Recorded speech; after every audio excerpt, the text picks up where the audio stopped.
Okay, so please, all right. So please confirm if you can see my screen. We are speaking to practice question 6, and that will be November 2021. Practice question 6, that's November 2021. So please confirm if you can see my screen so that we can start. Very clear, sir. Very clear. I can see very well. All right, fantastic. Okay, so there are 7 questions, and we're taking 7 of them as is our custom, then we'll speak to them. So question 1 reads, Eat Well Bakeries is a private limited liability company. It bakes bread and other confectionaries, which produces from the main bakery and another small bakery. In another part of the town, the bakery's products are sold from the 2 bakeries and 5 other outlets in the same town. Those who sell the products to other neighboring outlets or neighboring towns are distributors who buy the products outright and bear the risk of sale or lose subsequently. The main administrative functions and the management of the bakeries are undertaken from the main bakery. The small bakery and the sales outlets keep some basic records on activities. These records are transmitted to the main office every morning by the support staff in each location. Detailed accounting records and putting everything together to ascertain performance is done in the main and administrative office. Though Eat Well Bakeries is a private business, the chairman has insisted on transparently ensuring that proper standards are maintained, as he believes and shares the view that the bakery is to be competitive and is able to excel among competitors and remain relevant. The partner you work under and the chairman of the bakeries met in a social gathering, and after interactions between the two, the chairman decided to transfer the company's audit to your firm. Professional clearance was sought and obtained from the predecessor auditor, but not much other documentation were found to have been available. The partner knew the company to be a small one, but did not bother to do detailed documentation when the audit was started. You have come to continue from where the associates assigned to the task have reached, and to ensure that the expectation and confidence of the chairman is met. So required: A. Evaluate the auditor's objective in respect to ISA 250 that will be discussed with the chairman. Then B. Prepare in an outline format the matters that are to be communicated. Another 5 marks. Then C. Your review of the system of operations shows some challenges with the internal control processes of the company. Based on this, prepare a brief on Roman numeral 1, the meaning of deficiency, which may need to be focused on as identified by ISA 265, 3 marks. Roman numeral 2, the things required to be included in the communication to the chairman on deficiencies, 5 marks. Then D, evaluate the audit strategies available from which an appropriate model will be selected for application to Eat Well Bakeries, 12 marks. All right, so we have a 30-mark question before us, and generally you will see that this question presents a scenario involving a new audit engagement for Eat Well Bakeries. It describes the company's operations, the chairman's emphasis on transparency, the change of auditors, the limited documentation from the predecessor. It asks for an evaluation of the auditor's objectives regarding ISA 250, matters to be communicated, and an analysis of internal control deficiencies based on ISA 265. Then also an evaluation of available audit strategies. So the examiner indicated poor performance on the compulsory question. And he actually opined that the performance was poor. And for a compulsory question, the common pitfalls were that there were confusion with ISA 260 and a lack of knowledge of the required standards. So let's take a note of that. Since it's a poor performance, we think the examiner will reintroduce such a question. Since there was poor performance, my instinct tells me he will repeat questions that always show poor performance.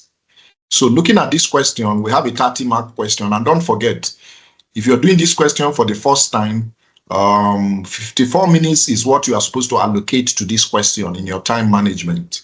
So 54 minutes for question 1, and ensure that you give the appropriate weight and time to each question. So starting with the 12 marks, make sure the weight for 12, 5, 5, 5, and 3 are stratified and planned very strategically by you.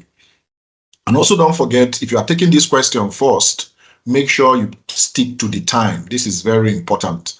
And also ensure that you present your answers very logically, and make sure that you take note of these pitfalls so that we can go back and read. Okay, I can see somebody's trying to interject. Please go ahead, Amilso. It's nice to have you on the call. Please go ahead. You're trying to interject. Please speak. Amosio. Good evening, sir. I'm just trying to ask the question here. That is, which year question is this? Oh, okay. This is November 2021. November 2021. The full 7 questions, November 2021. All right, you're welcome.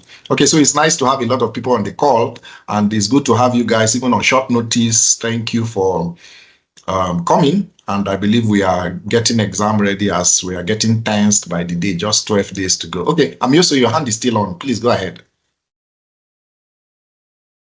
Or is it the whole old hand? I can see your hand still up. Oh, okay. He has brought it down. All right. So having read that question, I was speaking to the fact that the examiner said the common pitfalls includes poor performance on the compulsory question, and the confusion with ISA 260 and a lack of knowledge of the required standards. So 2 standards were tested, ISA 250 and ISA 265 were tested. So it's very important we understand that the question needs to be read thoroughly, and make sure you don't spend more than the appropriate time so that there can be balance between the other questions you have to answer, so that you can scale at least above that 50 marks. This is very important. So let's look at the answer and what we are to write. How are we to write? What are we to write to earn these marks based on what was asked? So looking at the answer on the screen, part A speaks to a focus. We need to focus on the auditor's responsibilities under ISA 250. ISA 250 speaks to consideration of laws and regulations. So you need to explain the objectives relating to understanding the legal framework, obtaining evidence of compliance, and being alert to non-compliance. This is very important. So take note of this. You need to focus on the auditor's responsibilities under ISA 250, speaking to consideration of laws and regulations. Then explain the objectives to understanding the legal framework, obtaining evidence of compliance, and being alert to non-compliance. This is very important. So you look at the A aspect, you see that the examiner provided answers along that line. So read the answers and make sure it resonates with you. And if you don't have depths of understanding, you may need to go back to the concepts, to the basics, to those standards to solidify your understanding and assimilation of this subject. So every question presented we are on the 7th diet now in our quest to cover 10 diets. All those questions we've looked at, they are a way of you reading, revising, and also reinforcing the knowledge. That's another way to read, because you go back to look at, okay, I'm weak in this point. How do I address these questions? What concepts, what principles should I reinforce? Should I re-understand? Should I assimilate? Should I regurgitate?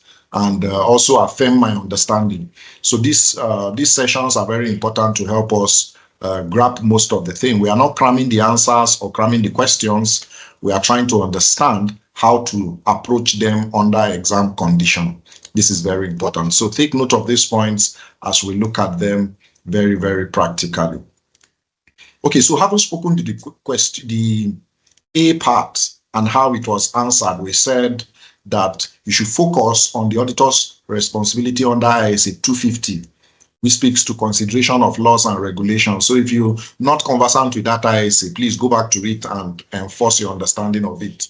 explain the objectives relating to understanding the legal framework, understanding and obtaining evidence of compliance, and being alert also to non-compliance. That's what the answer you could see on the screen speaks to.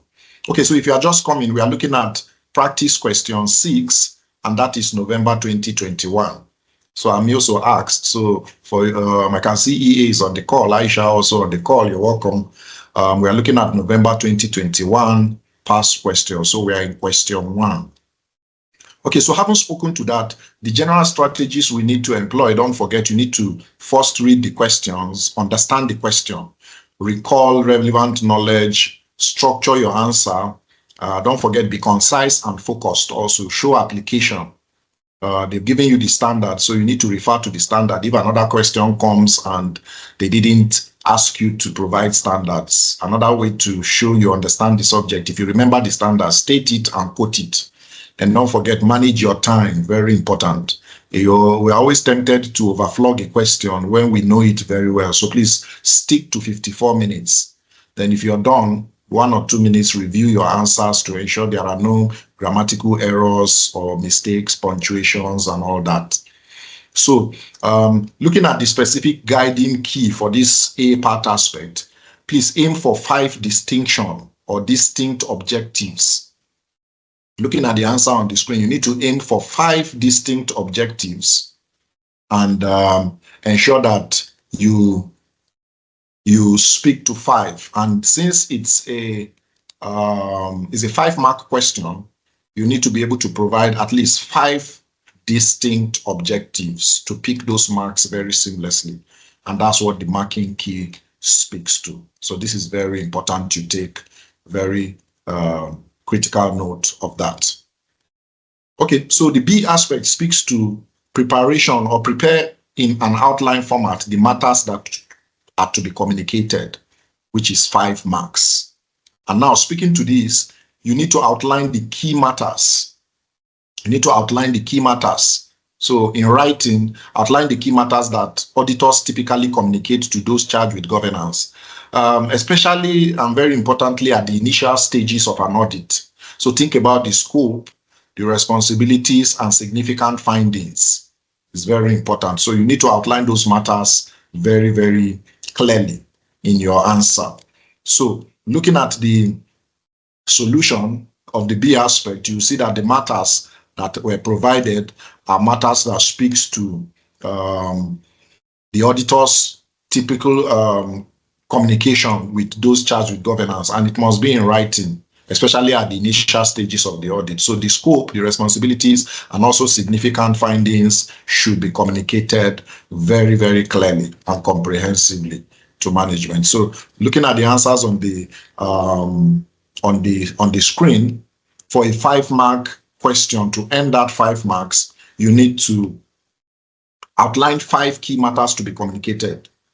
So if you look at the solution, it provided a blend of initial communication with findings. So focus on initial agreement and plan scope in your answers. So read through the answers and also try to align with the examiner and how he responds or he provides his answers based on the pathfinder. If you align with that, it will be very easy to mirror your answers when you are writing and follow that pattern to make you earn your marks very, very easy and seamlessly.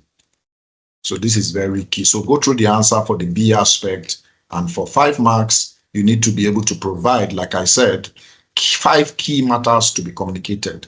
This is very, very important. Okay, so let's look at the C aspect. And don't forget, if you have a question, interject very freely. Your review of the system of operations shows some challenges with the internal control processes of the company. Based on this, prepare a brief on number 1, the meaning of deficiency, which may need to be focused on as identified by ISA 265. That's 3 marks. Secondly, the things required to be communicated, to be included in the communication to the chairman on deficiencies, 5 marks. So this 8-mark question for C aspect, looking at the answer, we will need to be able to define internal control deficiency based on ISA 265. So we need to highlight the conditions under which a control is considered deficient. So you need to understand that. Then the second aspect, you need to detail the information required to be included when communicating significant deficiencies in internal control to the chairman. So read through the answers, and to earn those marks, you need to provide 2 clear aspects of the definition of a deficiency under ISA 265. Then also for the second aspect, you need to detail 5 specific pieces of information required in the communication of significant deficiencies. All have been provided to you, so read through and take note of these key things: the amount of points to write, the volume and the value of what to write to be able to earn the mark. So read through and let it resonate with you. And as you read through, as you are going back to reinforce the concepts, you'll be able to align very properly. And the final aspect, D aspect, said evaluate the audit strategies available from which an appropriate model will be selected for application to Eat Well Bakeries. Heavy 12 marks. So you need to take note of the highest weight. The highest weight is 12 marks. And in writing, you have to be very, very mark conscious. So you need to evaluate the audit or the main audit strategies. Yeah, so let's look at the answer now. We need to evaluate the main audit strategies. And in speaking to audit strategies, the statement of financial position strategy, substantial testing strategy, system-based strategy, risk-based strategy, business risk strategy. So discuss the characteristics, advantages, disadvantages of each of them, and briefly consider their suitability for Eat Well Bakeries. You need to align it with the case. You need to align it to the case at hand. So evaluate these main strategies. So in getting 12 marks, you need to speak to the characteristics of these strategies, the advantages and disadvantages, and also briefly consider tailoring it, aligning it with Eat Well. This is very important. So take note of that very, very practically. And to pick those marks seamlessly, identify 4 main audit strategies to get 4 marks, then provide at least 1 descriptive point for each strategy, which is another 4 marks, and then offer additional relevant points for 4 marks. Ensure you touch the applicability to Eat Well Bakeries, which is a small entity with potential control issues. This is very important. So take note of that as you look through the answer, as you read through the answer. Let this resonate with you and pick those heavy 12 marks are very, very essential. You can't write very little for 12 marks the way you wrote for 3 marks or 5 marks. So be very intentional about heavy mark question so that you don't lose them significantly. Those are what makes the chunk of your marks so that you can pass very easily and seamlessly. So read through the answers and how it applies graphically with these nuggets I have provided. So it was a poor performance. As you can see, the examiner complained of a poor performance. So please go back to read and reinforce your knowledge of these aspects very practically. So what concepts were our principles were tested, and how do we study when we go back? So ISA 250 speaks to consideration of laws and regulations in an audit of financial statement. So looking at that, the auditor's responsibility to consider laws and regulations and their impact on the audit is very key based on ISA 250. So studying, focus on auditor's objectives, the procedures to identify non-compliance, and also reporting requirements.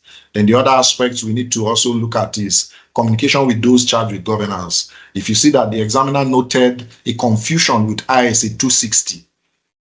ISA 260. So we need to understand the importance of early communication regarding the audit scope and responsibility. So study around the principles of communication in auditing standards. This is very important.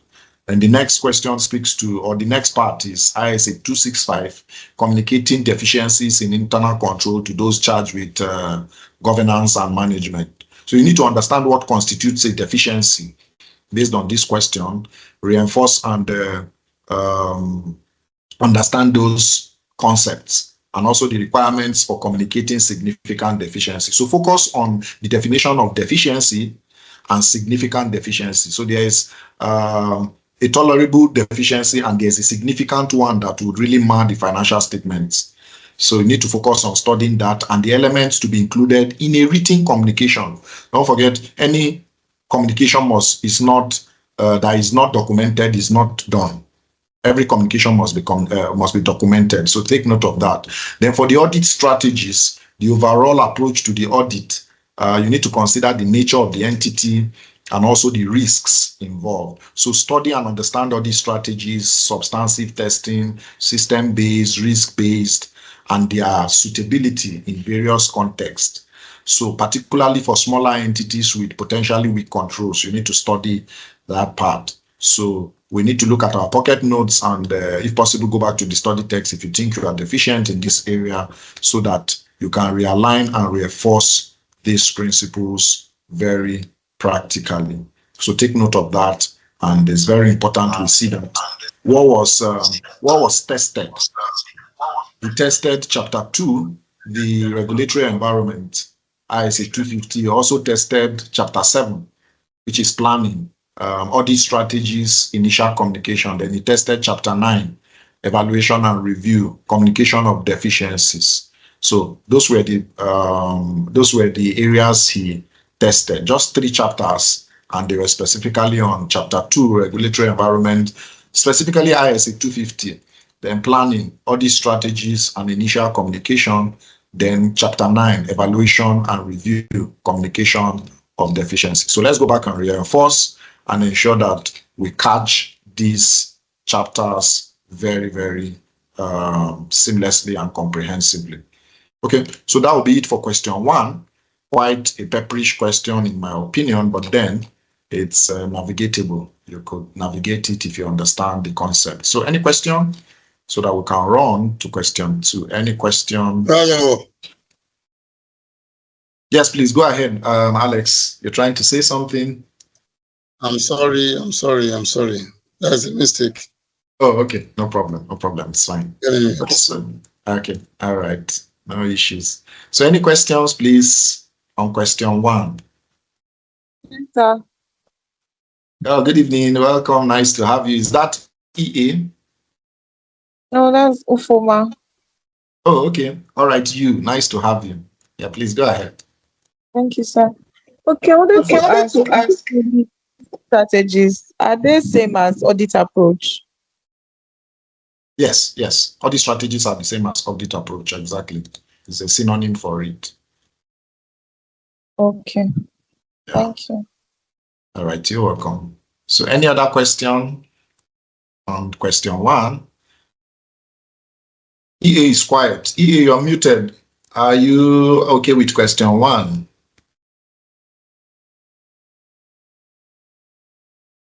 Or is EA has left the call?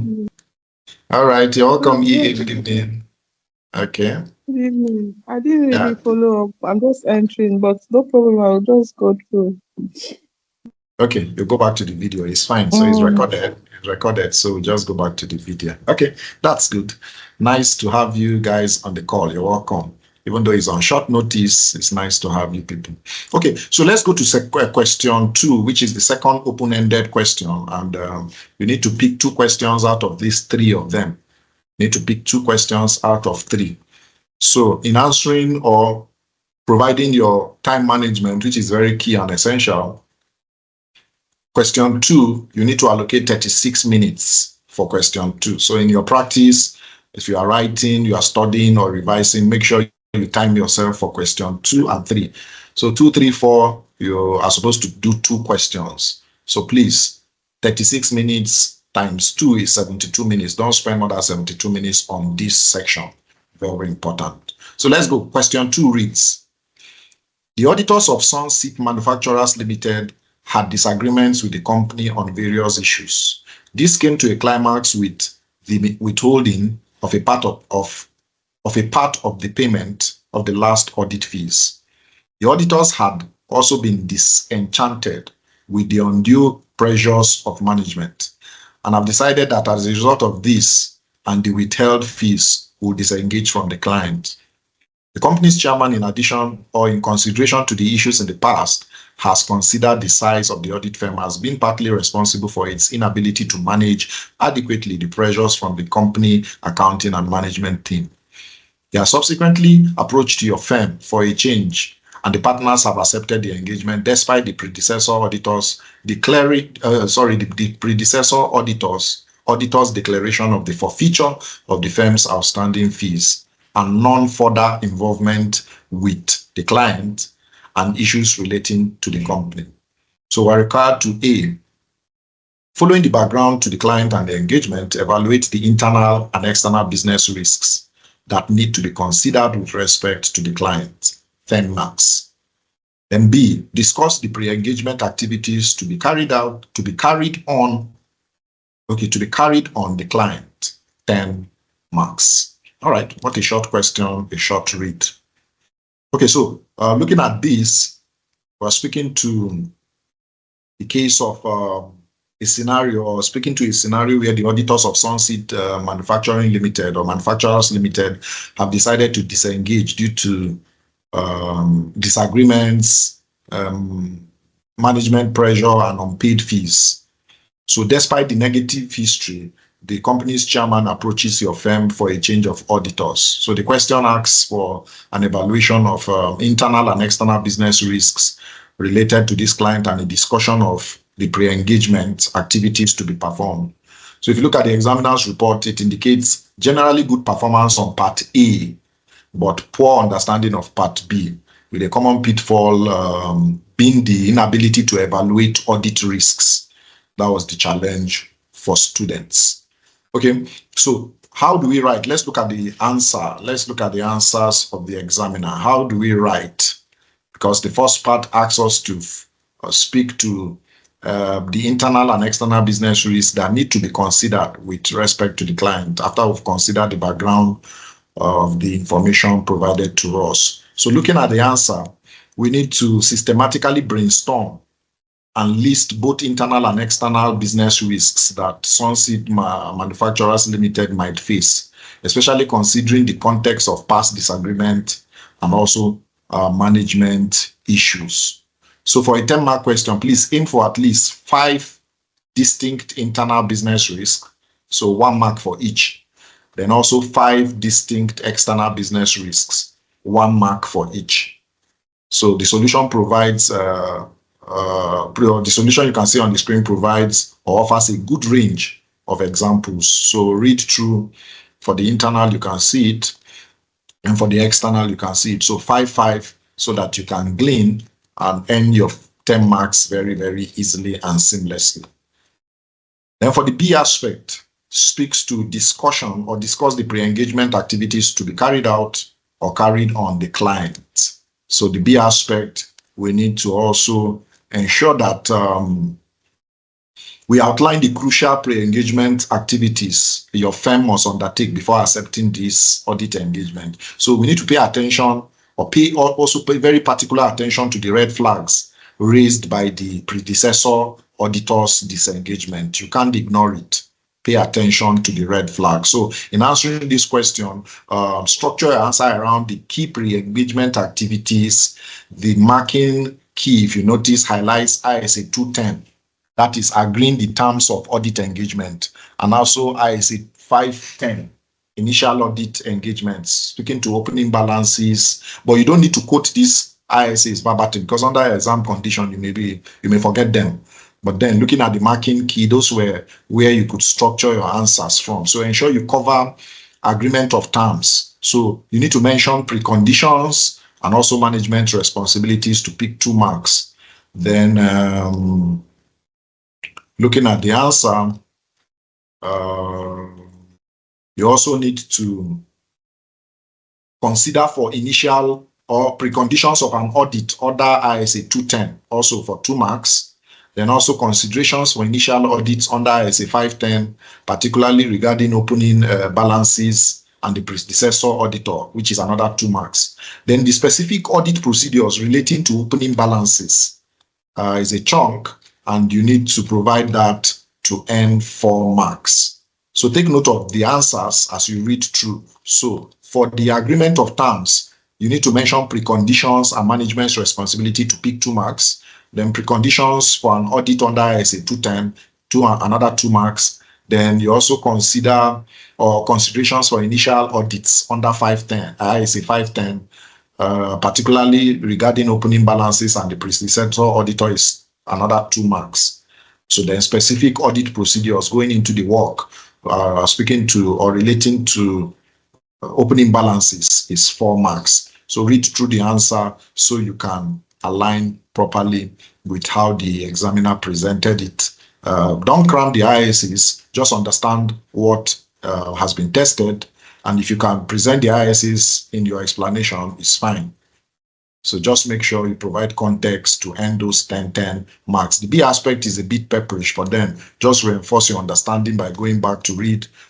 They said about 90%, and the performance was good. It's just the B aspect that was a bit not too clear for candidates. So take note of that. Generally, you still need to understand the question. Don't rush a question no matter how easy it is. Read it, understand it, let it resonate with you, decipher it quietly, then recall relevant knowledge, structure your answer, be concise, make sure you are numbering them appropriately. Don't write sporadically like shooting. So make sure you shoot bullet by bullet,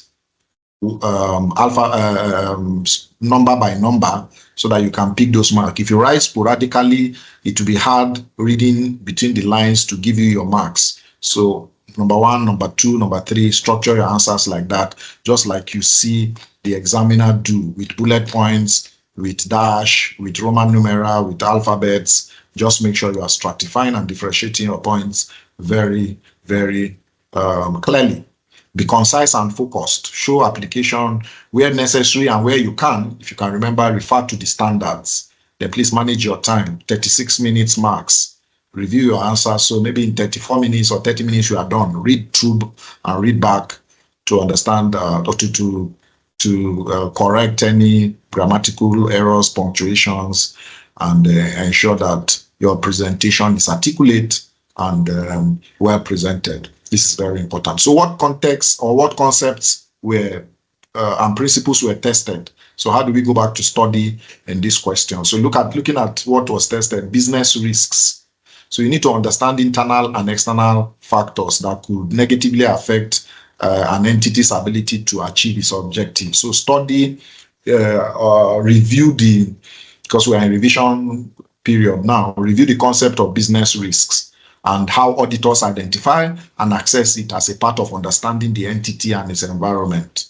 Understanding the entity and its environment speaks to ISA 315.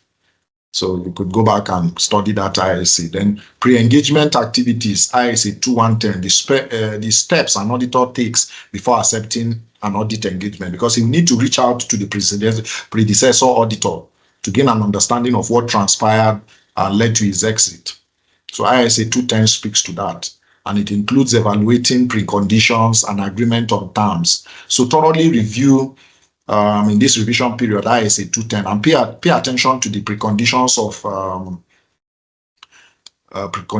an audit.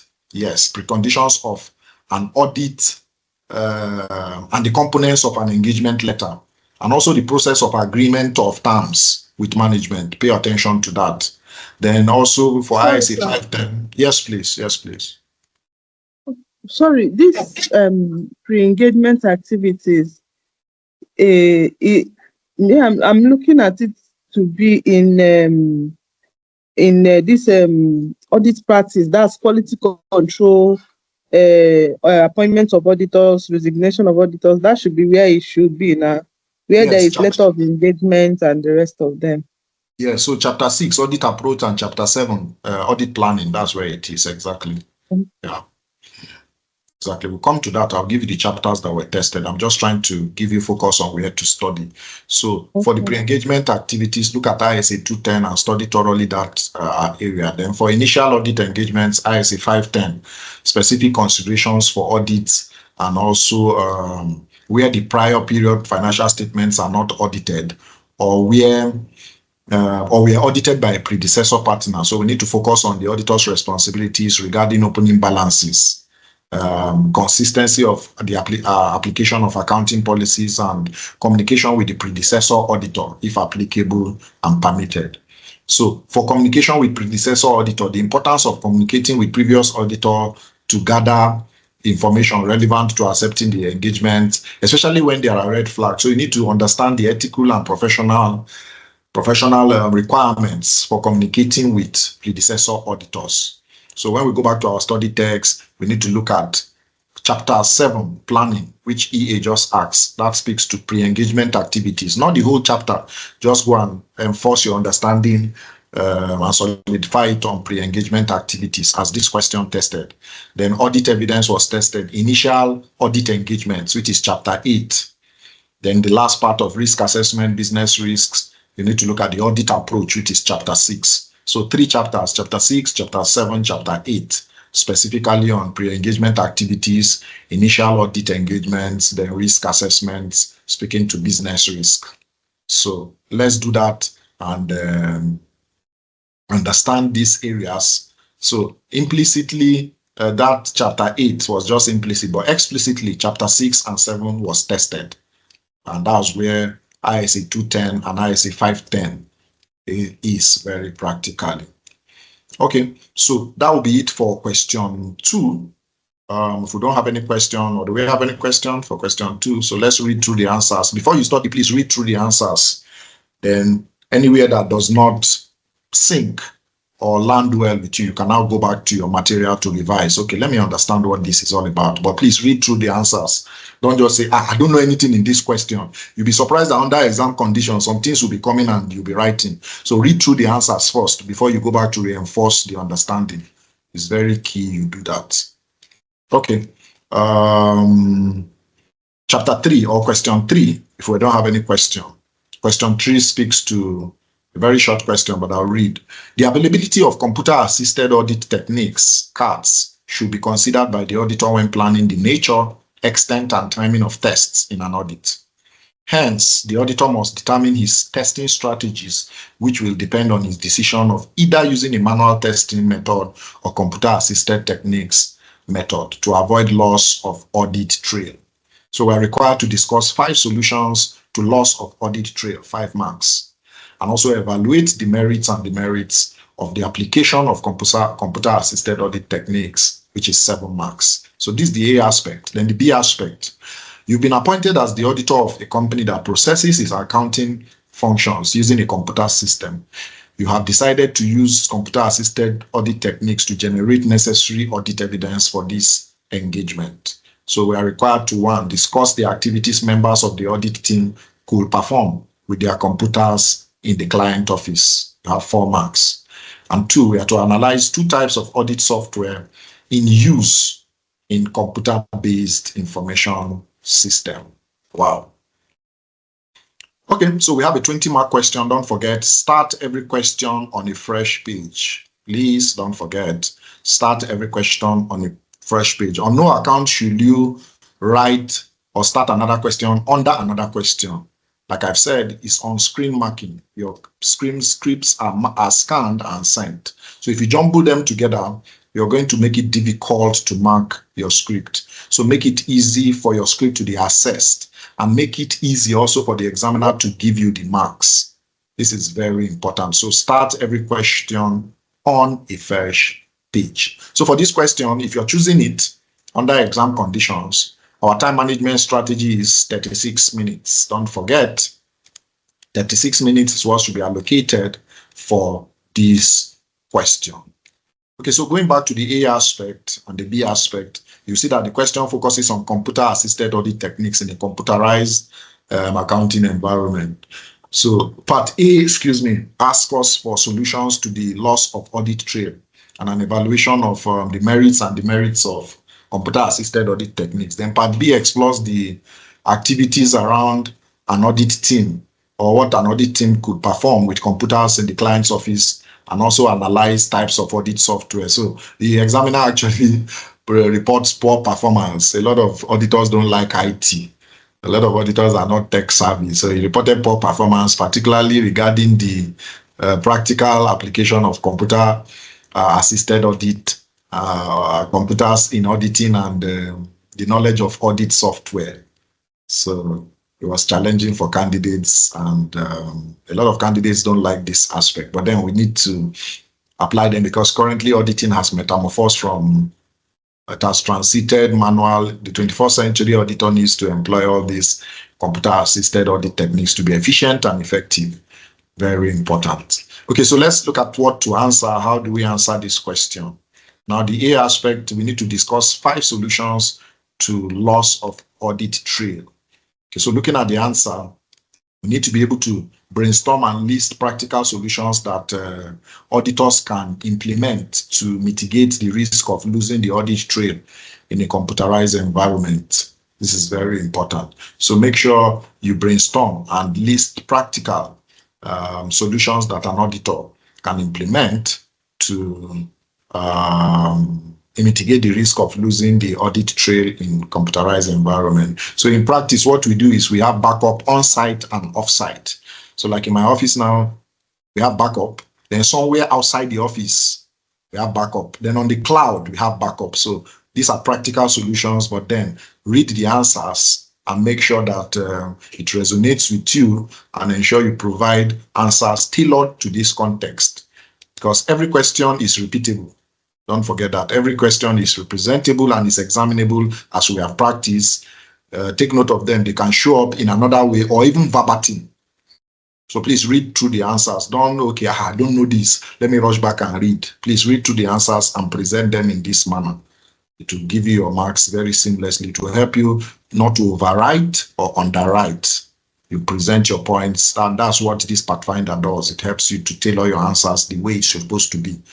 So it's key. So for that first aspect, you need to provide at least a balanced evaluation of computer-assisted techniques. Okay, no, the practical solutions that auditors can implement is the first aspect, because you look at it from we have 2 questions, discussion of 5 solutions, then evaluating the merits and demerits of application of computer-assisted techniques. So for that first part, you need to provide 5 distinct and practical solutions to the loss of audit trail.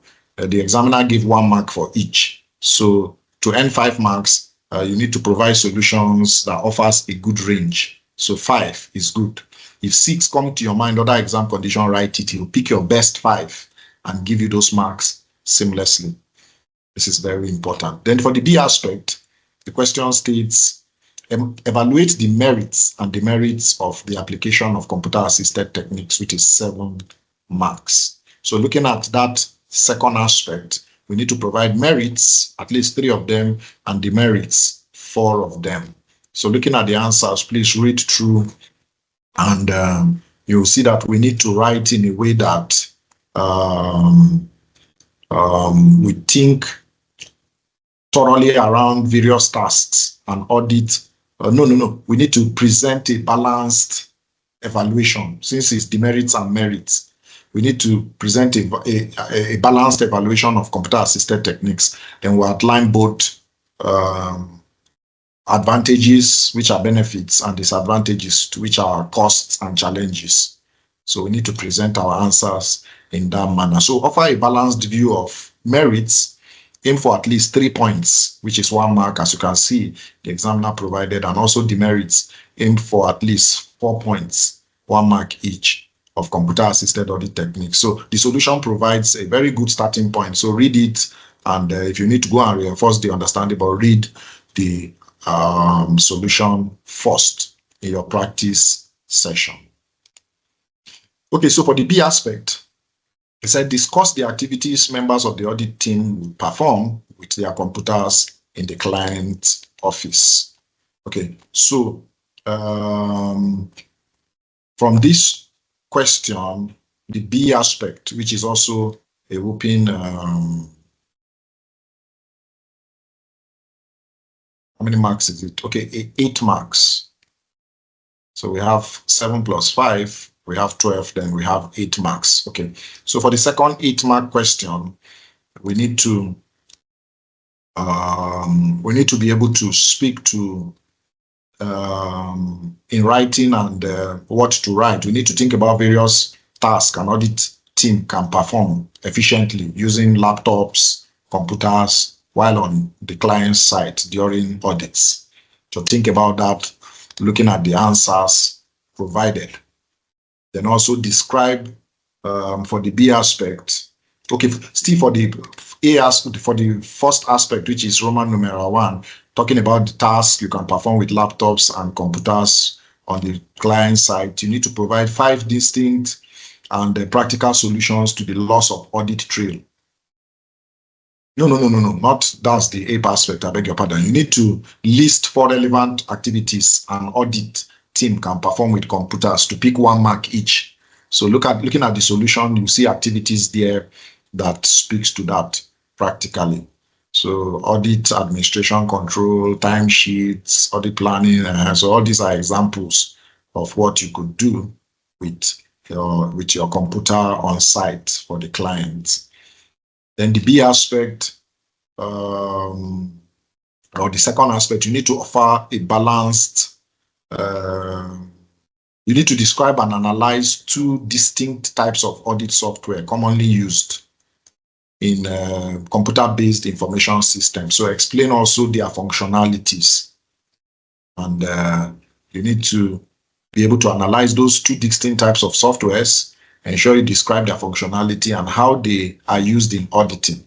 So speaking to the solution we are seeing on the screen, you can read through integrative programs, interactive softwares like ACL, IDEA, and all that. So those are softwares that will help you. So read through the answers, and they said performance was poor. 70% of the candidates attempted it, and these were the challenges. Okay, so let's go back and reinforce our understanding since performance was poor and get the concepts very, very practically. So what was tested? What principles were tested? Loss of audit trail in computerized systems. So we need to understand the challenges in tracing transactions and also obtaining sufficient and appropriate evidence in a digital environment.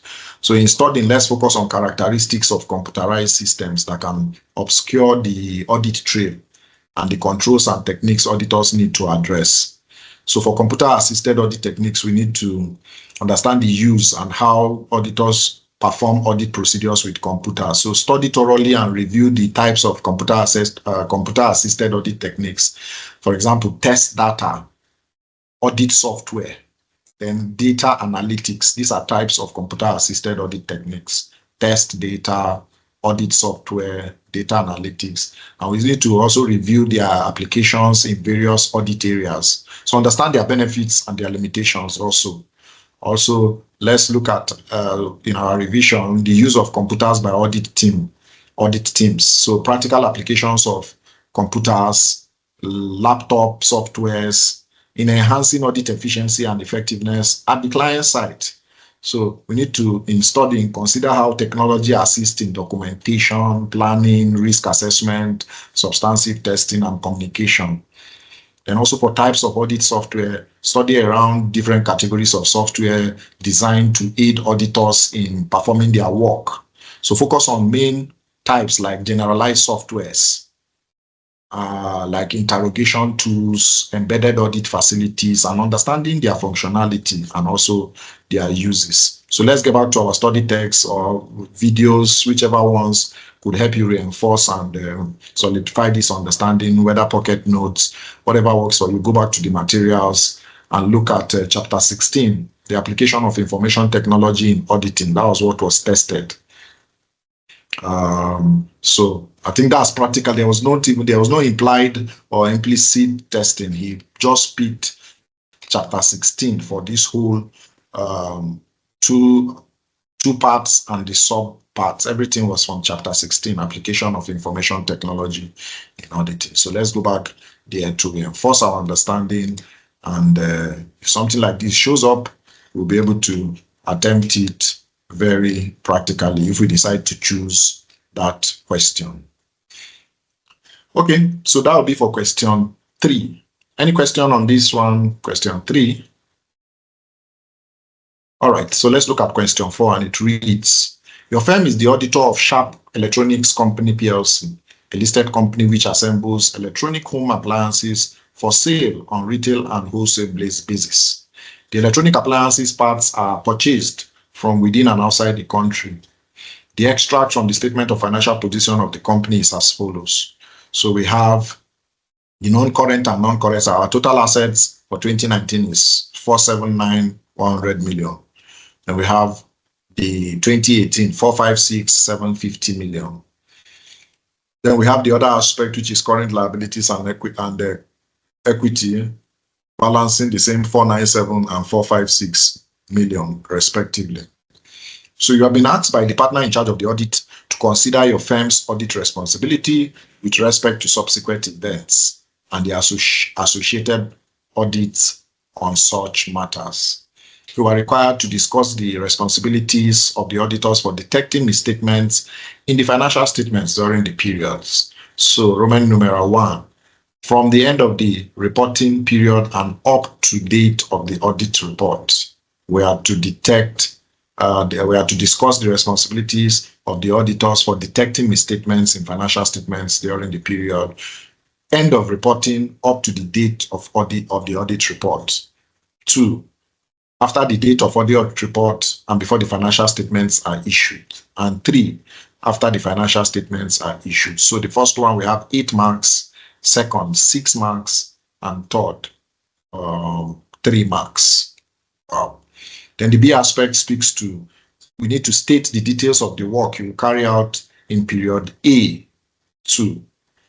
A2 talked about after the date of the audit report and before financial statements are issued.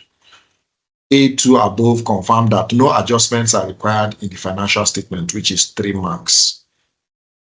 So we have a total of 15 marks. Okay, but how come it's 15 marks? The total is supposed to be 20 marks. So we have 8 plus 6, 14 plus 3, 17 plus 3, 20. Yeah, so this is typo. It's not 15 marks. But number 4 question is part of the 20 mark session. So this is a 20 mark question, not 15 marks. So take note of that. It's a 20 mark question. That was a mistake. All right. So looking at this question, it speaks to the financial position of Sharp Electronics PLC, and it asks about the auditor's responsibility regarding subsequent events. So it covers the auditor's duties in the period before the year end and the audit report date. So after the audit report date, but before issuance and after the financial statements have been issued. It also asks about specific work to confirm the adjustments are needed after the report date, but before issuance. So if you look at it, the examiner reports indicates poor performance. Of course, these areas are gray areas in auditing that we need to reinforce our understanding. And with a lack of understanding of the auditor's responsibilities, the examiner said there were concerns around misstatements at different stages and even understanding the concepts. So poor performance was recorded, so we need to take note of this area. So looking at this question, how do we write and what do we write? So for the first A aspect, you will see that the solution, please read through it. I know we really need to go back to this question to reinforce the understanding of those basic concepts. So we need to write clearly and outline the auditor's responsibilities for detecting material misstatements in each of the 3 specific periods relating to subsequent events. And also we need to highlight the level of activities or the level of active search required in each period. This is key.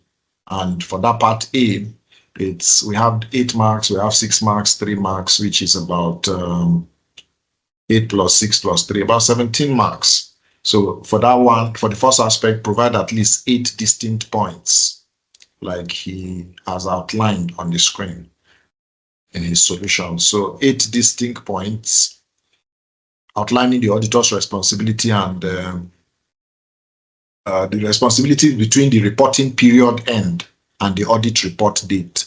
So we need to emphasize the active search, like I said, and normal audit procedures. So for the B aspect, or the second aspect, we need to detail at least 6 actions. So the 8 marks, you need to provide at least 8 distinct points. Then for the second aspect, for 6 marks, at least 6 actions the auditor should take. So you can see the solution on the screen. To earn 8 marks, you have to write 8. Then for the 6 marks, you have to write at least 6 points. And the 6 actions the auditor should take if they become unaware of a fact after the audit report date, but before issuance of the same report. So I highlight the reactive nature of the responsibility. This is very important. Then for the next one is how many marks? 3 marks. Okay. So for the 3 marks, we need to outline 3 specific work steps to confirm. We need to state at least 3 actions the auditor should take if they become unaware of a fact after the financial statements have been issued. Yeah. So that's what we need to do to be able to earn the 3 marks as provided here. So read through these answers. So 8 marks, 8 points, 6 marks, 6 points, 3 marks minimum, 3 points, so that you can earn it seamlessly. And for this B aspect, which is only 3 marks, very, very little, we need to state the details of work you will carry out in the period after the date of the audit report, but before the financial statements are issued. So for that B aspect, we need to detail the specific audit procedures an auditor will perform in the period after the audit report date, but before the financial statement is issued, to ensure no adjustments are necessary. And this B part is 3 marks. So outline 3 specific work steps. 3 specific work steps. So looking at his answer, IAS 10 is speaking to events after reporting, non-adjusting and adjusting events after reporting date. So outline 3 specific work steps to confirm no adjustments are needed in the period after the audit report date, but before issuance. So focus on inquiries and also the review of available information at that period. This is very important. Quite a pepperish question, because this area of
Please pardon me, I had a little glitch. Please confirm you can hear me and let me know where you lost my thoughts. Pardon me for that glitch. Please confirm you can hear me. Okay, thank you. I can see. All right, that's nice. Okay, so where did you lose my thoughts? Where did you lost me? So that I can go back. I was talking, I didn't know I'd gone off. Somebody should just remind me where I was,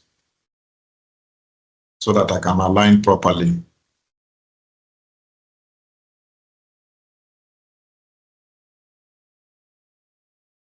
Or I should just continue from where I am. I know the last time I was speaking, I was talking about non-adjusting events. Am I on that right spot? The B aspect. Okay. Yeah. Okay. Auditor's responsibility after adjusting the event. Okay, fantastic. Thank you, AA, for that. Thank you for that. So I was speaking to the B aspect, which speaks to IAS 10 and auditing for adjusting events after reporting date. So I was saying that we need to outline specific work steps to confirm no adjustments are needed in the period after the audit report date. but before issuance of that same report. So we need to focus on inquiries, and I said review available information provided to you. Quite a dicey topic, a topic that is not easy decipherable in the study text. I must admit also I had challenge in this area. I had to reiterate, go back to it to enforce it. Because when I wrote AAA, I was not in internal audits. If you're not in internal audit or external audit, you may find challenging these concepts to understand. But in practice, it's very easy to understand. When I came into internal audits, and I found out these things are simple now. Because when external auditors, you are working together, you do these things practically. But then to pass these exams, you need to understand it if you're choosing these questions under exam conditions. So what was tested? The concepts and principles tested were in studying. Let's look at where to study. We need to go back to subsequent events, ISA 560. So the auditor's responsibility, speaking to ISA 560 regarding events occurring after reporting date. So we need to thoroughly review ISA 560, understand the different periods and the auditor's obligation in each of those periods, including the distinction between adjusting and non-adjusting events. You need to understand that based on IAS 10. And also we need to look at and read and enforce our understanding of the auditor's responsibilities for misstatement, the auditor's role in detecting material misstatement at various stages of the audit and the reporting process. So study the recurring theme throughout the auditing standards. Understand that the responsibility evolves as the audit progresses and the financial statements are issued. So these are events that are not planned for, but as you're doing the work as auditors, they show up or you discover them. Also, we need to study adjusting and non-adjusting events. The criteria for determining whether a subsequent event requires adjustment to the financial statement or just disclosure. So we need to study and pay close attention to the definitions, the examples of each type of event in ISA 560, and also the related accounting standards, IAS 10. IAS 10 is the standard for making, then ISA 560 is the standard for checking. So let's marry those standards together, go back to our study text, our videos, our pocket notes, and whatever resonates with us to be able to enforce this understanding. So basically, subsequent events is chapter 9, evaluation and review. I know most of us don't like chapter 9, but then if you must handle a question in this area, chapter 9 speaks to subsequent events. And this question 4, the examiner didn't test any other thing than chapter 9, evaluation and review. Except if you not choose that question, we just ignore it. But then try to understand it, go back and reinforce your understanding to grasp the concepts practically. So he said about 44. So a lot of people, not even up to 50%, attempted the question. They ignored the question. And those that even attempted, performance was poor. All right. Okay, so any question? I will not touch that question if I see that. I guess as much. I guess as much. EA would not touch it. I will not touch it. I know you don't like evaluation and review. I don't like it. I understand. All right. Okay, so if we don't have any question, let's look at number 5. We're actually running today, so it's good. We're a bit speedy so that we can, at least after this diet, now we have 3 more diets and we are done. So question 5 reads, and don't forget question 5 is now 15 marks each. 5, 6, 7 is 15 marks each. So question 5 reads, Yeye Oge Limited has decided to change its auditors after the current year's audit. The present auditor has served for a number of years and there's a mutual agreement on the change.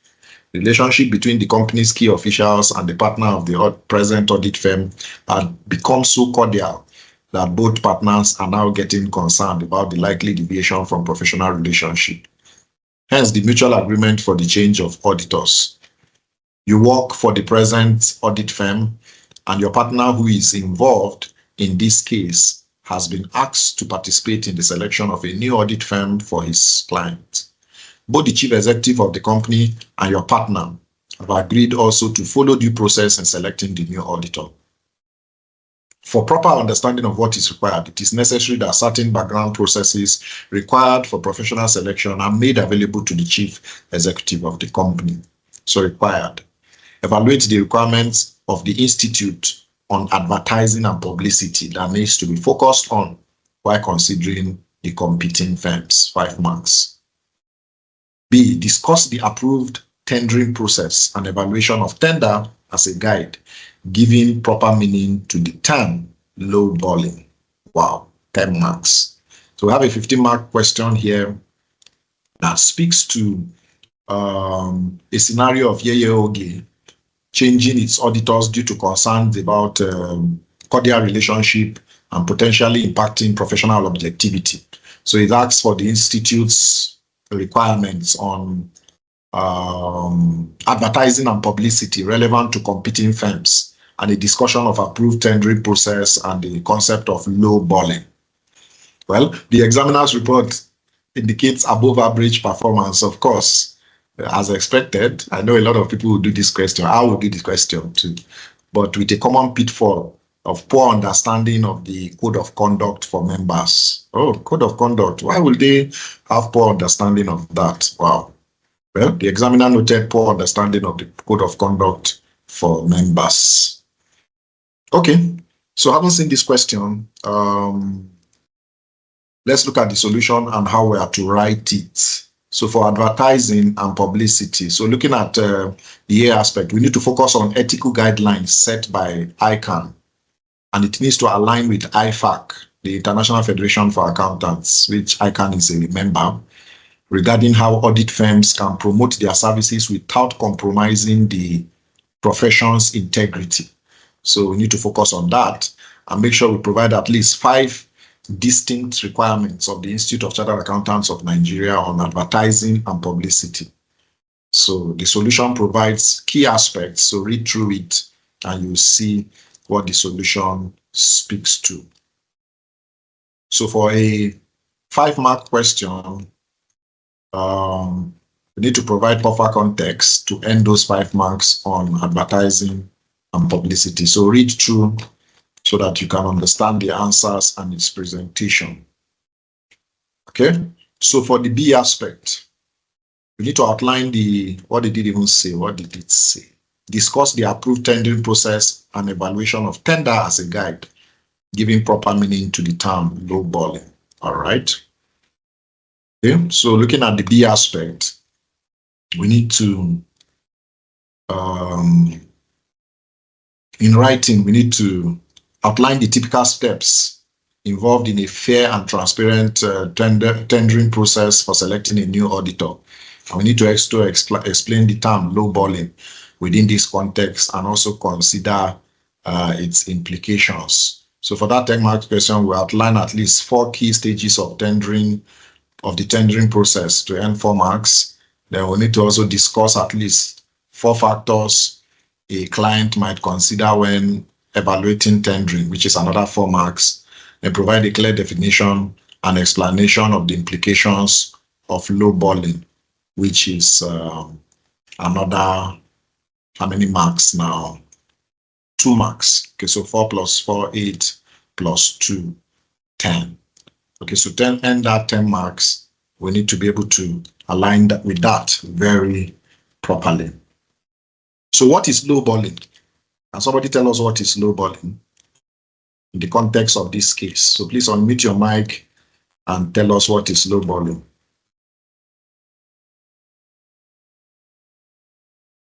You want to tell us? You want to speak to lowballing? I see you are muting your mic. Please go ahead, freely speak. Let's engage. Okay. What is lowballing? I think lowballing is charging an amount for an audit work that is lower than the amount that you would have charged for same work or that an audit firm of equal size would charge for that same audit work. Fantastic answer. Thank you very much. In fact, if you write that, if I'm examining you, I'll just give you the answer straight. So anybody has a differing opinion, But I agree with her absolutely. I think it's a process of charging an audit work at a low price with the objective of winning the audit with the intention of getting the audit work, and also with the objective of getting the audit work, and also hoping that the audit firm will gain other non-audit related services from the same firm in order to make up their lost area that they lost while bidding for the contract. Absolutely. Agreed. 100%. Any other person? I like these Sir. two definitions. Yes, please. Yeah. Please go ahead. To write on what they have said earlier, they have opinion that subsequently they just want to go in by like invitation to trades. After they have gained the ground, they will now increase to back up for what all those opportunities they have lost. Just to penetrate them, just to penetrate the clients. So they, in disguise, just to enter. So after subsequently, they will now charge high fee when they are already sitting as the auditor of the organization. Absolutely. Thank you very much. Absolutely. In fact, those three definitions resonate with me. I don't need to even add anything. You guys have even taught me from these three conversations. These three opinions are very, very correct. Any other person? Because I need to learn also. I'm not into practice, so I'm learning from you guys that some of you, I'm sure, are into practice in external audit firms. Any other one from these 3 points? Fantastic points. Thank you so much. I appreciate that. There's nothing to add. So that's exactly what lowballing is. So if you got their definitions, no wonder the examiner said there was high performance. Even from your definition, it shows from the examiner's report. So speaking to what was tested, the principles that were tested, advertising and publicity, speaking to professional ethics. So when we want to go back to reinforce this and just understand what is transpiring, or to read broader in case another area is tested and not lowballing, the ethical guidelines governing how professional accountants in public practice can manage their or market their services. So we need to review the specific rules and recommendations of ICANN, Professional Code of Conduct, which incorporates IFAC's guidelines regarding advertising, publicity, and marketing. And we also need to review and look at the commercial process by which companies invite audit firms to bid for their work, audit work. And let's study and understand the typical stages involved in tendering, from collecting information to the presentation and evaluation of proposals. Like you said, lowballing is the ethical practice of bidding for audit work at an unrealistically low fee to win the engagement with the expectation to raise the fees later, in the words of Alex. I like that note. Or cross-selling other services, like EA said. So you guys broke out the points very, very comprehensively. So let's reinforce that. So if you have a challenge listening to their definitions and their answers, you need to understand the ethical concerns. So in studying, understand the ethical concerns associated with lowballing and its potential impact on audit quality and the profession's reputation, accountancy reputation, and also audit practice. So let's go back to our videos, our text. But I believe questions like this are bonuses, in my opinion. So what areas were tested? Chapter 3, Rules of Professional Conduct. Then I think that's the only chapter he tested. There's no implicit. He explicitly tested rules of professional conduct and speaking to advertising and tendering. So let's go and reinforce and solidify this understanding so that if a question shows up, we'll be able to attend it. I don't think from 2021 November to 2025, he has not brought a question in this regards. So maybe it will show up the diet, so you can pick 15 marks very, very easily. All right, so that was fantastic. Thank you for the engagement. Okay, so let's run. Let's look at question 6. Let's look at question 6. All right, I think another IT question from the answer I see. Okay, the firm you work for, question 6 reads, and don't forget, question 6 is a 15-mark question. Like I said, start every question on a fresh page. And also don't forget 27 minutes for the third aspect, which is 15 marks. Don't spend more than 27 minutes, so that if you are even doing a number 6 question or the C section question first, don't spend more than 27 minutes. So do your best question first. There's no hard and fast rule that you must do question 1 first. Do your best question first. Why are you doing the best question first? Is because the examiner gets to see that in the first place, and first impression matters. So if you do your best question first, you're going to win the heart of the examiner. It's not machines that are marking it. It's human being with emotions. So it's a human that will mark it. So do your best question first, and the best question in marking resonates with the examiner in telling him that this person knows what he's doing and he will not stress me in the other question. So do your best question first. If you're doing number 1 first, make sure it's the best you know after you've read through the 7. So 27 minutes is the marks for this session. So it reads, the firm you work for has considered the growing development in some sectors of the economy and the opportunities this development portends. The firm is a sole practitioner, and though the partner has the skills and professional competencies necessary to undertake big jobs, applications for big jobs have always been turned down. In order to get involved and secure some of these big jobs, your partner has dialogued with some other sole practitioners who share the same view with him. They have agreed and decided to operate a merged firm from the year 2022. The appropriate registration of the new practice name with CAC, an application for license in the new name from the institute are also being processed. To get ready to secure and execute some of these big jobs, preparations are to commence immediately the registrations are approved. Some of the target jobs are computerized entities. Hence, your partner has assigned you some tasks to prepare as is the lead partner. So required. Prepare a document showing the application controls that will be focused on in the computerized systems of the entity. Then B, develop an appropriate audit strategy in accordance with ISA 300, planning and audit of financial statements, 8 marks. Okay, so we have a 15-mark question before us. And the question describes a sole proprietor firm aiming to secure larger audit engagements by merging with other sole proprietors or sole practitioners, It asks for a document outlining application controls to focus on computerized systems and the development of an appropriate audit strategy according to ISA 300. So the examiner's report, if you look at it, speaks to candidates showing good understanding of audit strategy. Their knowledge of computerized environment and ISA actually was shallow. So they understood audit strategy, but computerized environment and ISA 300 was actually shallow, looking at the examiner's report. Okay, so let's go to the answer and how we should answer. So looking at this solution, we need to be able to provide or prepare a structured list of application controls and categorize them by stage, which includes input. You first input, then you process, then master file, which culminates in the output. So input, processing, and master files that an auditor would typically focus on when auditing a computerized environment.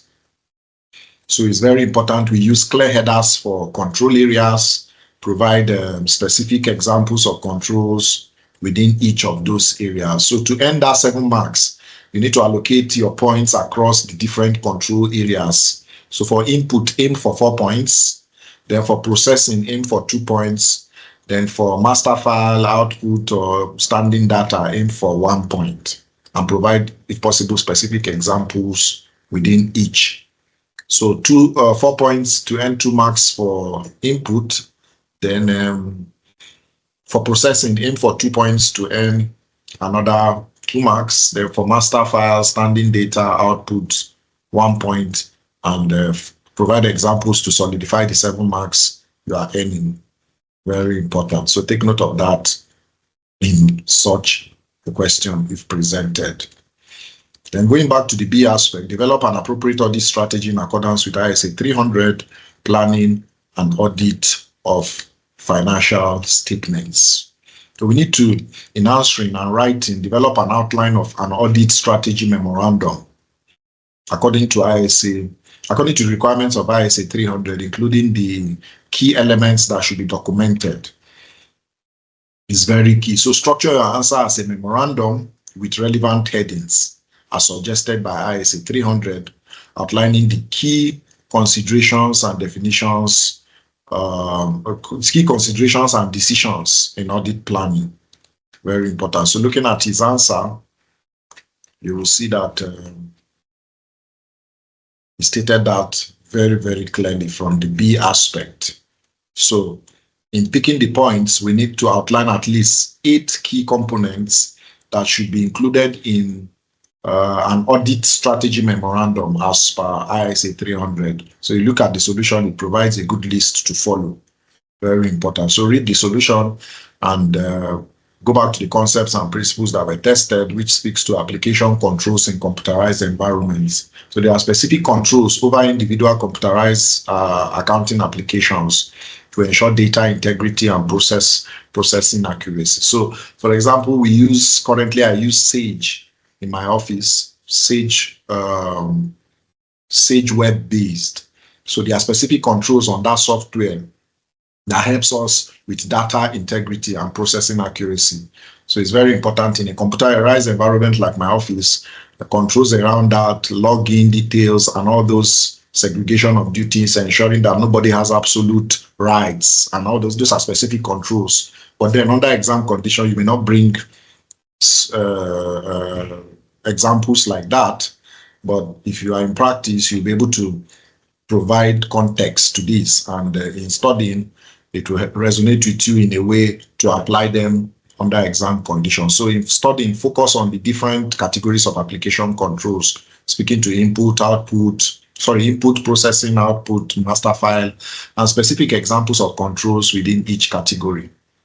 And looking at ISA 300, planning and audit of financial statements, that standard guides the auditor in planning the audit engagement. So we need to review thoroughly the ISA 300, paying close attention to the requirements for establishing the overall audit strategy and also developing an audit plan. So understand the content and purpose of an audit strategy memo, and also the audit strategy, which speaks to the overall approach to the audit. Outline the scope, the timing, and the direction of the audit. So focus in your study on the factors the auditor considers when establishing the audit strategy as detailed in ISA 300. So let's go back to study text, whichever one works for us. If you need to go back to the videos on YouTube, my videos captured almost everything, even though it's summarized. There are some that are detailed, so you can catch it. If the pocket notes work for you, go back to it. Whatever resonates with you, please go back to it. And the goal should be to assimilate and understand these things practically. Like I said, don't cram any question. You can't cram and pass ICANN. Cramming in ICANN is disastrous. So understand the concepts, understand the principles. And what was tested? Chapter 7, audit planning, was tested, which is ISA 300 and audit strategy, and a part of explicitly, actually, let's say half audit planning and application of IT in auditing. The same chapter 16 was tested also. So chapter 16 and chapter 7 was tested in this question 6. Well, I think the performance, he said, according to the examiner, was what was the performance again? 60% of the candidates attempted the question and they showed good understanding. Just the second part appeared to be the attraction. Okay, good question. Any question on that? We're going to the final question. Any question on question 6? All right, no question. So our final question for the day, question 7. Egunje Distributors Limited is a private company in which Chief Idowu is the major shareholder. Chief Idowu set up the business to help provide resources for his philanthropic gestures. He has been involved in the main control activities, and the business was achieving its purpose and things were working well. After a number of years, Chief Idowu stepped down from business and handed over the effective management to one of his subordinates who equally elevated to the rank of GM. GM followed the control processes of Chief Idowu for only 1 year and began to introduce new ideas and processes, which has led to undue amounts going into his private accounts rather than the accounts of the business. This has affected the results of the company. While Chief Idowu has not decided to take any hasty action, he has decided to bring in your firm because of your firm's size, so that through your work, you may understand the reasons for the dwindling performance. It has also been discussed and agreed that your report on the audit will give insight into the reasons for the observed decline in performance. Required. Discuss the control environment focusing on the requirements of ISA 315. Identifying and assessing the risk of material misstatement through understanding the entity and its environment that will be relevant to these situations. 9 marks. Also evaluate the control activities that will require your attention. That is 6 marks. Okay, so ladies and gentlemen, we have the last 15-mark question before us. So if you're choosing this question, don't forget, again, start on a fresh page. Start on a fresh page, and the time allocated don't exceed 27 minutes. So we're looking at the question that describes the scenario of Egunje Distributors Limited, where a change in management has led to suspected fraudulent activities and a decline in performance. So Chief Idowu, the major shareholder, has engaged your firm to investigate the reasons for this decline. The question asks for a discussion of the control environment relevant to this situation based on ISA 315 and an evaluation of the control activities that will require the auditor's attention. So looking at the examiner's report, he said there was below average performance, and the common pitfall was the inability to discuss the control environment according to ISA 315. That was the challenge. All right, so question A, how do we write? Looking at his answers on the screen, we need to discuss the elements of a control environment based on ISA 315. So we need to focus on how changes in management and potential fraud might indicate weakness in these elements at Egunje Distributors Limited. We need to write systematically and go through the components of the control environment, speaking to integrity, management's philosophy, organizational structure, and many others. And also we need to relate them to the information provided in the scenario. This is key. So to end the marks, for a 9-mark question, we need to discuss the control environment by addressing the key elements as per ISA 315. So aim for at least 9 distinct points. So if you look at his solution, read through. After the 5 components, we have about 6 control environment and the issues surrounding that. So we need to at least aim for 9 distinct points relating them to the changes in management and the observed issues at Egunje Distributors. The solution provided covers these elements very well. So read through them and align your answers to that. And the B aspect, where he said, evaluate the control activities that require your attention. That speaks to, from the answer, the control activities. We need to evaluate the specific control activities that would likely be of concern to the auditor, given the scenario of the potential management override and misappropriation of funds by the GM. So in writing, you need to focus on control activities designed to prevent and detect fraud and error. So these activities are, for example, authorization, approvals, segregation of duties, and monitoring. So these are activities, control activities that could prevent and detect fraud and error. So generally, the strategies are the same. So just understand the question. Recall relevant knowledge, structure your answer. Like I said, be focused and concise. Show application where standards are necessary, refer to them. Manage your time, 27 minutes as usual. And review your answer after that. So for that B aspect, you need to evaluate at least 6 specific control activities that warrant the auditor's attention in this high-risk scenario. So focus on controls that might have been weakened or overridden or circumvented by the new management. So the solution offers very practical examples in this area. So read through before you start practicing or before you start going to reinforce this understanding with the concepts or going back to your study text. So read through the answers and how it's presented so that you can present it in that same manner. The concepts and principles tested is the control environment, ISA 315, which is the foundation of internal control, setting the tone at the top, and an organization regarding control consciousness. So review thoroughly that ISA 315. So focus on the components of internal controls with a deep understanding of the elements of internal control. So the 5 components of internal control are control environment, risk assessment, control activities, information and communication, then monitoring.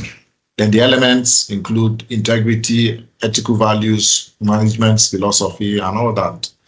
You also need to speak to control activities around the actions established through policies and procedures that are in place that help ensure management's directives are carried out.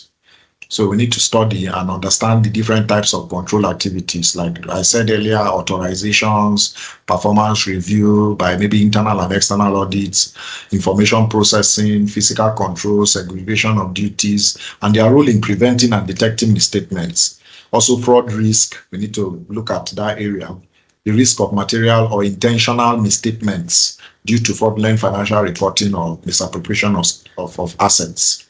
So let's study, though while not explicitly asked, for this was not asked, the scenario strongly implies actually fraud risk. So understand how weakness in the control environment and control activities can increase the risk, this fraud risk. We need to understand it is very crucial. So let's go back to our studies. And he tested which chapter? Chapter 7, principally, which is planning. So let's understand the entities and its environment, and you can get that in chapter 7, ISA 315. So the question didn't even implicitly address any, didn't ask any other areas except at chapter 7. So it's very important we go back, understand these concepts and principles, and we align with them so that when it's presented in May 2025, we'll be able to address these questions practically. So in summary, those were the 7 questions that were tested, and the performance for this, he said, was below average. Even though 60% attempted the question, it was below average. All right. So this diet, November 2021, he tested 7 chapters. I think that was low. Only 7 chapters he tested, implicitly and explicitly. So he tested chapter 2 out of the 16 chapters. He didn't even test up to half. Wow. He tested chapter 2, chapter 3, chapter 6, chapter 7, chapter 8, chapter 9, and chapter 16. We tested 7 chapters in these 7 full questions. Unlike recent diets where you even see him test about 12, 11, even 14. He decided to test only 7. So let's go back and understand the concepts very, very practically. All right. So do we have any questions? That will be the end of this debrief section for November 2021.